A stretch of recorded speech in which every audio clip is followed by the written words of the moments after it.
Can you show us again, once you joined the field artillery, where you started and where you ended up? Were there any places where you got stuck for a while?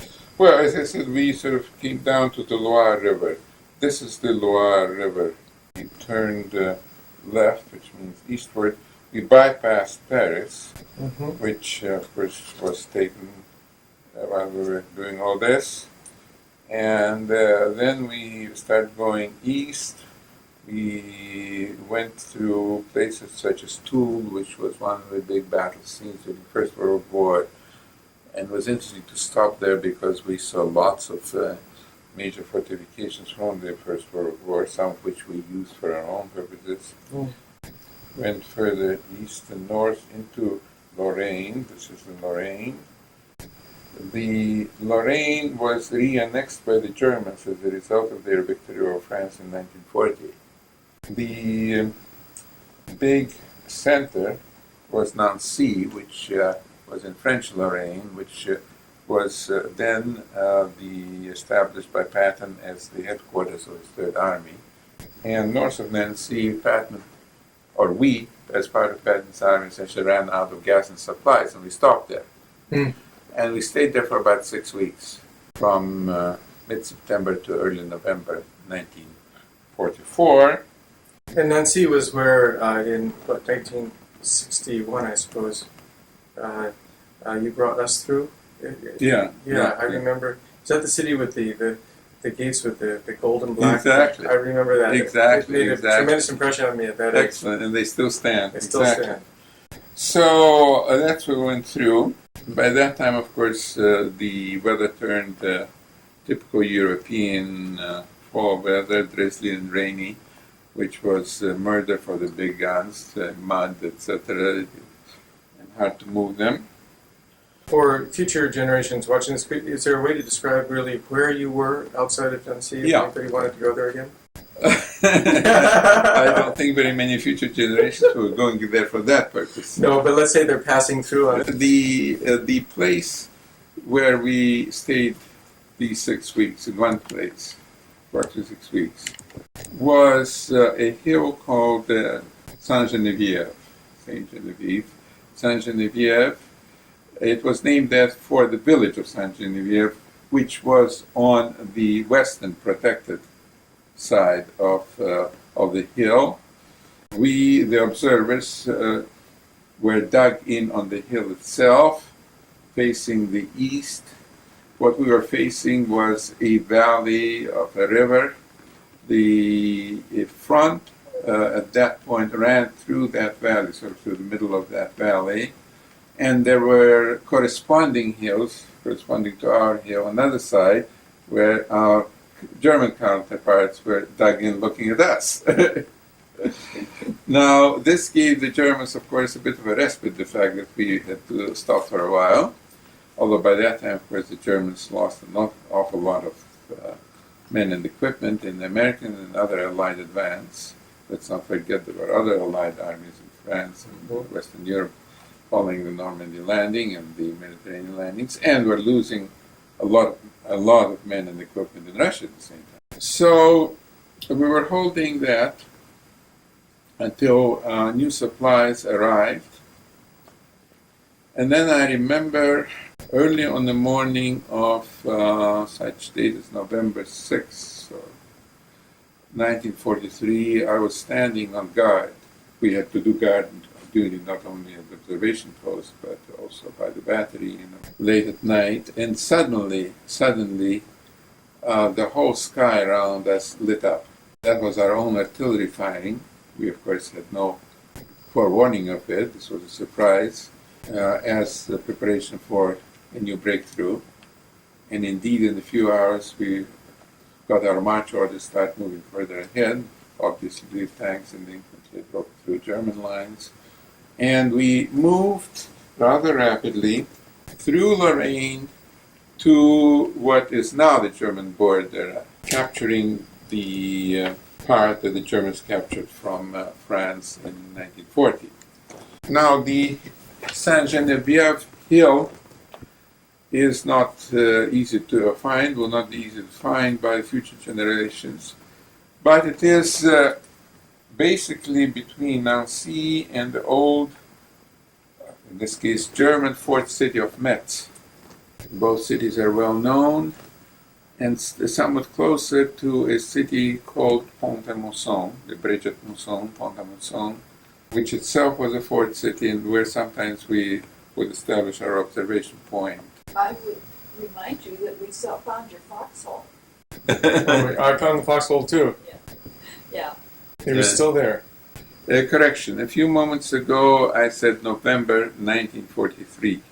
I meant November 1944, of course, since after all, the landing in Normandy was in 1944.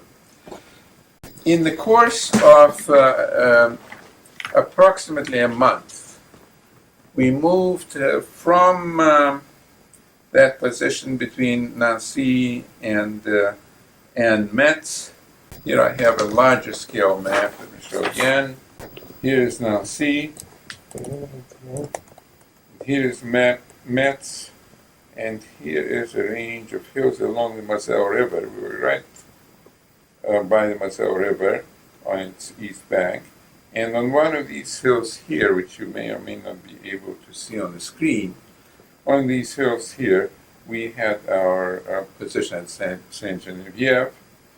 And this tributary to the Moselle, this stream that you can see on the map, the Saal, or the German Saale, was the front before we took off in early November. How wide was the front? How far along that river were the opposing armies facing off? Well, certainly in the north, the front was again the Moselle River. In the south, I'm not sure where it was. Perhaps at that time I knew, but and then on the other side of the Moselle River were the hills here, where the Germans were watching us. So we jumped off around November 6th, broke through, and started driving in a northeasterly direction this way.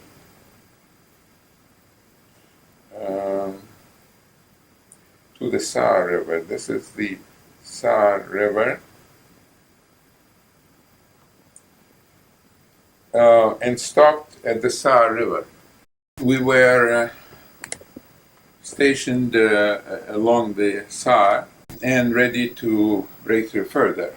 Although what lay ahead of us was the Siegfried Line, the German equivalent of the Maginot Line, namely a highly fortified line running the whole length of the German border.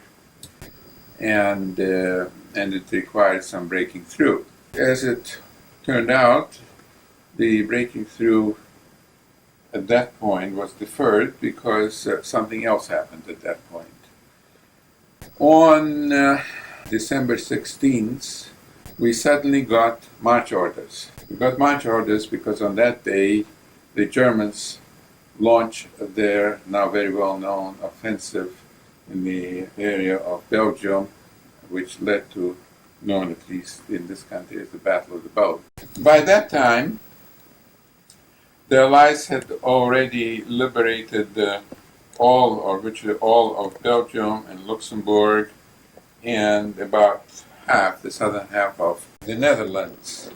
As we know from our history and many movies, the Germans fought fiercely along the rivers and canals and estuaries of the Netherlands.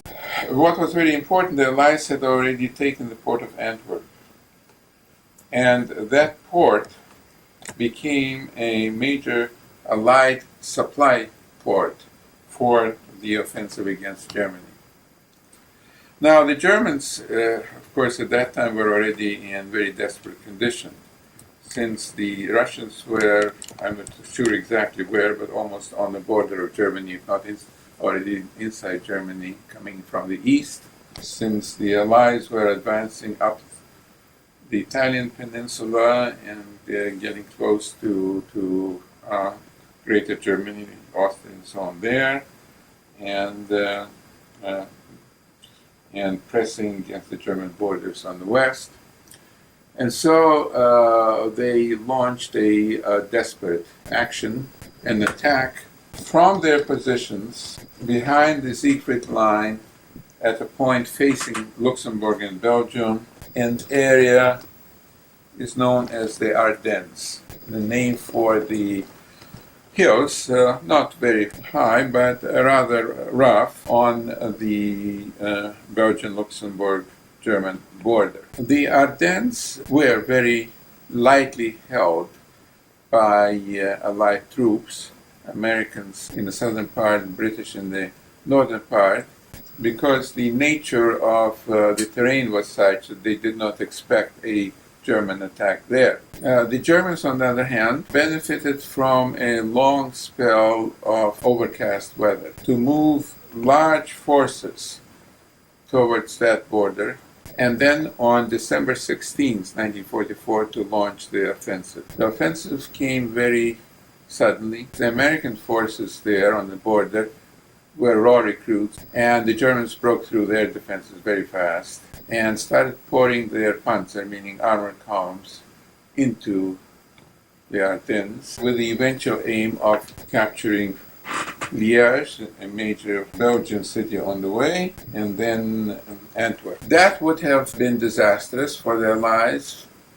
First, the loss of the important port. Secondly, the whole Allied armies would be cut in two. So the Allies responded by an immediate redeployment of their forces. Actually, it shows also where we were. Here is Nancy, here is Metz. We, of course, as you recall, for the preceding month and a half or so, had been already advancing this way, so we were about here off the map. The Germans broke through here. They broke through northern Luxembourg and eastern Belgium. They broke through here, essentially. Mm-hmm. Here is Luxembourg, northern Luxembourg, now this part and this part. In a short time, the Germans drove some distance into Belgium, around a small town in eastern Belgium called Bastogne, that you may have heard about, Bastogne. They had to go around it because Bastogne was held by the 101st American Airborne Division, which was an elite division, which blocked their way, and they couldn't capture it, so they went around it, but kept driving forward, creating the bulge that gave its name to the battle. They kind of pushed through, creating a kind of huge tumor, as it were, along the front. But the important thing was that Bastogne held. It held against enormous odds in winter. Of course, their supplies and their food were very limited. But it was very important that Bastogne held because it was an important communications nodule, if you wish. Many railroads and roads converged on it. So it held, and it became a kind of symbol of resistance, eventually repulsing the Germans, and also the objective for the Allied armies to lift the siege of Bastogne, which would be not only important strategically, but also very important psychologically. Our field artillery unit was pulled from the Saar front towards the front on the southern side of the Battle of the Bulge, and was directly engaged in a drive to relieve Bastogne. We immediately started packing with at that point, a very, very dim idea of actually what was going on. The word reached us later as to what precisely was going on while we were moving. Had there been no intelligence that this was about to happen? No, there was no intelligence. The Allied were caught by surprise. Now, of course, you have to distinguish between what Eisenhower knew and what I knew. Yeah. But I usually knew a lot more than he did, but about a very limited piece of the front, about 100 yards. But he knew a lot more, about 100 miles. Anyhow, so we moved. We moved that evening. We moved all night. It was quite well organized because we had to go on secondary roads, and mind you, hundreds of thousands of men were at the move towards the Bulge. American units, some Allied units, British units, and sorts, and they all had to be sorted out, put through narrow transportation nodules, and sent to the right places. That was quite a logistical undertaking. So we were moving at night. It was cold. We were freezing on our trucks. Mm.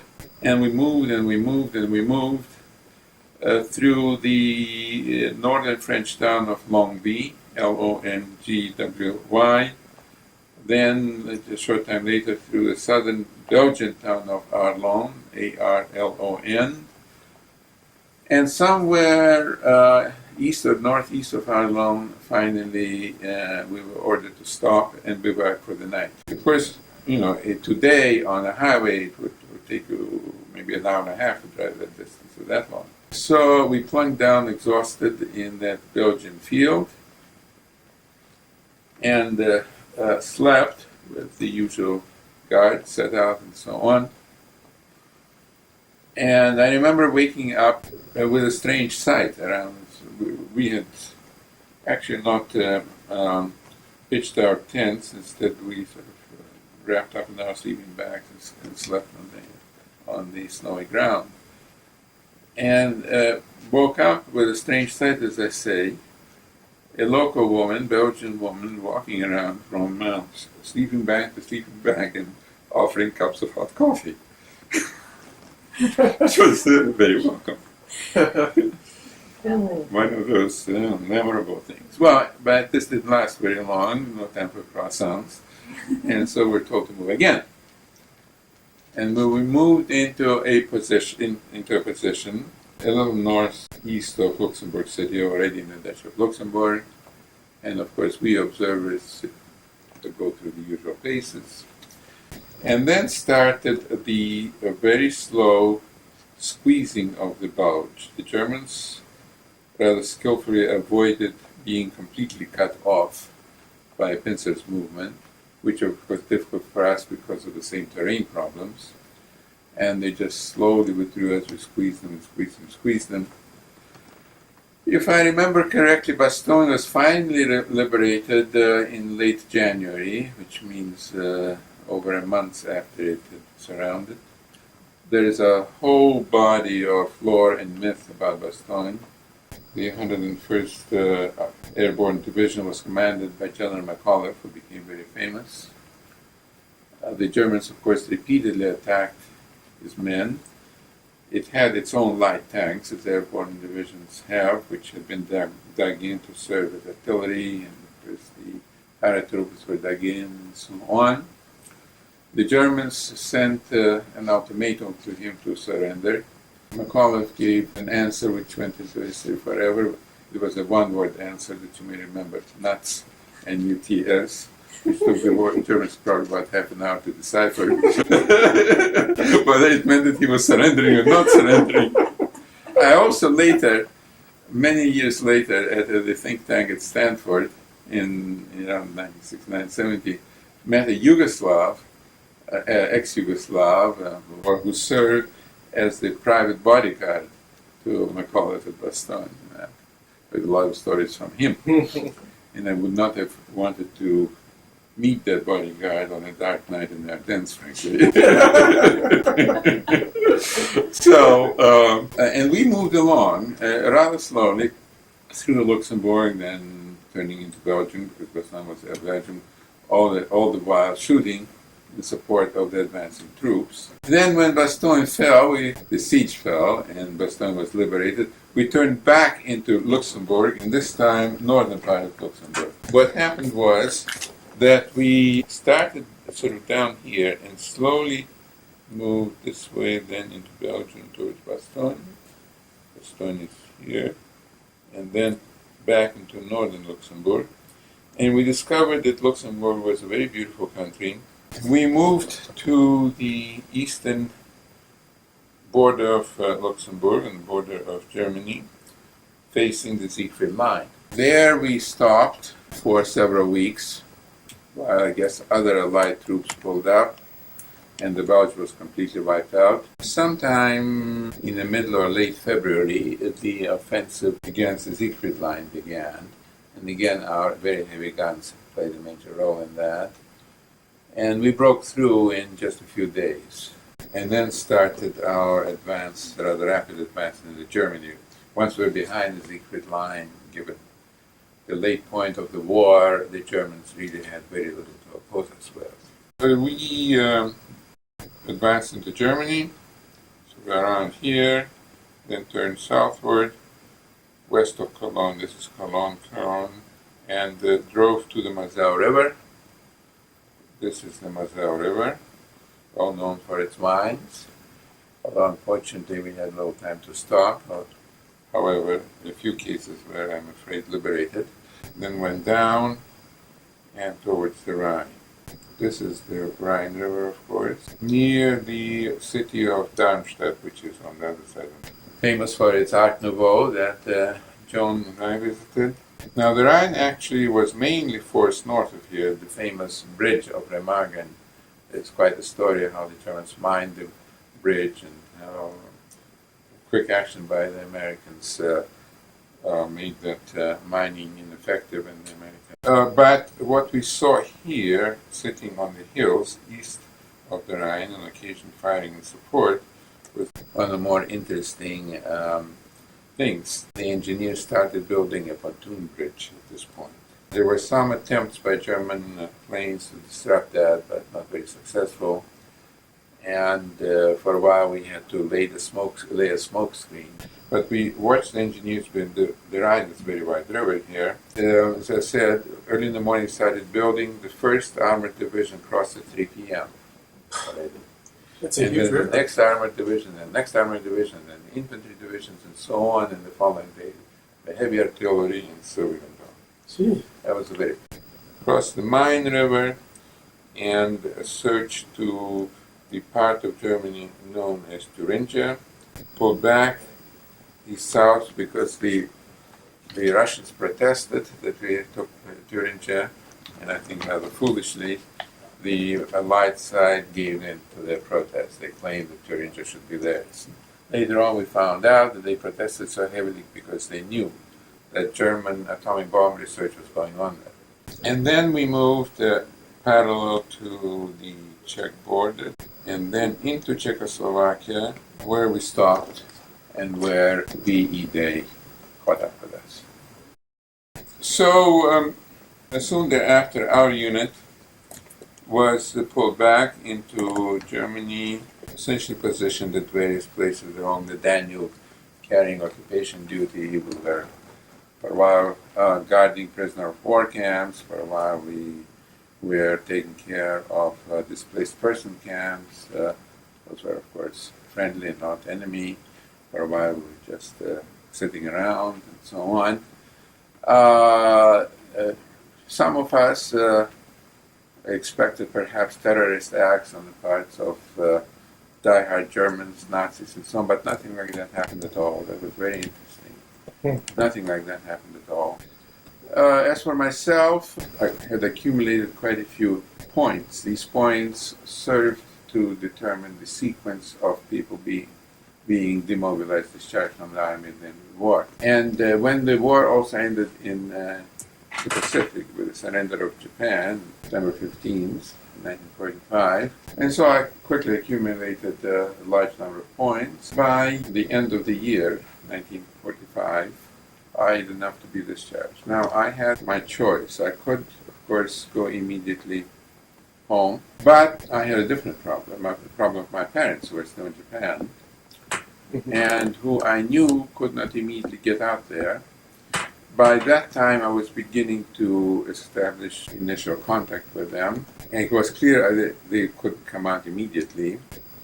And I also knew that I would need a certain financial cushion to take care of them as well as myself when they came. So I decided to apply for a position with the military government for Germany, and I had the qualification of my economic training. So instead of going home to be demobilized, I was demobilized in Frankfurt and hired as a civilian employee of the U.S. Army, which required wearing a uniform, but not quite identical to a military uniform. and sent to Munich to be employed by the United States military government for Bavaria and assigned to the economics division there, specifically to the statistics section. Since I knew German and something of economics, I was put in charge of the problem of collecting statistics from German establishment that were then being formed as part of the post-Nazi regime.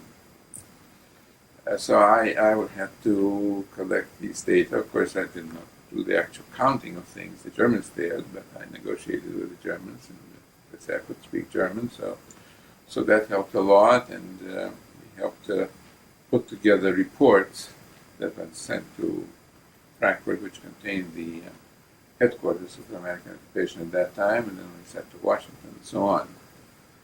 And this was very interesting because I got to get around a little, especially in Munich and nearby, and see what was going on. On one occasion, I even went on a business assignment to Berlin, and so I went through all these German towns, of course, many of which we had gone through before. And every town, near every site was absolutely leveled, nothing but trouble. Berlin was absolutely leveled. Frankfurt was absolutely leveled. Munich was badly leveled too, but the center of Munich was leveled. The outskirts were not leveled too much, and we occupied a German military establishment for the quarters of the United States military government for Bavaria that had not been destroyed at all.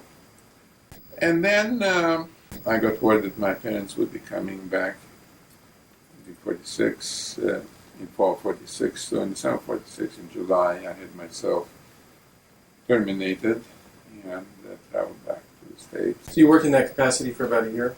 Actually, a little less than a year, maybe about 8 months. And your actual military tour of duty in Europe was less than a year also? Military tour of duty was a little over a year.